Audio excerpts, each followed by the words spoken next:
अहानब मकदा चैनल सिगी माइकैदगी मियाम पुनम पुतरामदा ओक्चबगा लोननै कोकनोना खुरुमजरी अमदी ngasi channel sina miyam gi mafamda anoba update ama puduna lakchari tabisi lupa koti nifuga taruklom changadaba lamlai dagi Thoubal Dam yobagi lambi semnabagi ayaba pirakle MLA Ibomcha Imphal East Lamlai dagi Thoubal Dam yogadaba kilometer 19.50 rom sangba lambi asi North Eastern Council gi senthang makhada lupa koti nifuga taruklom changna semnanaba ayaba pirakle haina MLA Ibomcha na fongdokre State asida lambi semda mong maril tana semdabadagi lambi ayamba fibam sokleba asi maru oina miyamna afaba mihu thagattabana afaba lengak leitabadagi ni haina su MLA Ibomcha na thamlaki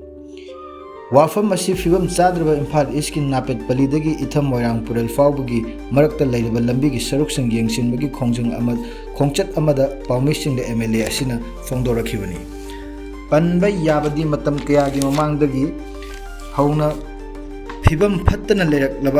Laklaba Lambi asi Thoubal Dam Sakiba Matamdagi Hona Nung Langoi Puba Truck Masing Tingam than a Lambi asi the Chatpadagi Amuki Hena Fibam Soxin Bagi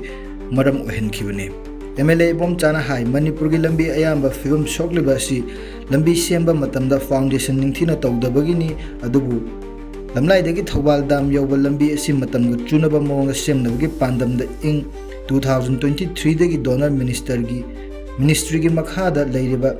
NEC dagi funding launaba taknarakpane adubu lengaki oiba irang asi leikhiba amadi lengak tukhibana khudongchadaba khara thengnakhibani adubu laibak phabadagi NEC na lambi asi upgrade taunaba koti nifu taruk lakh humfugan nipan lising taraga taruk chamaga humdrani thoigi senthang pirakle Tha asigi nipan da PWD na masigi tender notice thokre loinana October da work order piduna November thadagi lambi asi semba hoba yana leire haina fongdoki nakalam rom da Imphal East Napet Palli dagi thamorang pural yoba lambi asi lengakna sembi dabdagi truck driver sing angam basel puthoktuna semjin khre kilometer 19 rom sangba lambi asi ka hena fibam phattabana maram oiraga makhal kaya gi gari chatpada chawna khudong thiba thokpa natana accident su toina thokpagi tangai fada ba morang pural area truck driver union gi lambi paring asida leiriba komjau amadi ka hena leikhom leinang thokpa lambi saruk singda ngasi nung chaiduna semjin bani loinana union asina paikhatliba thabak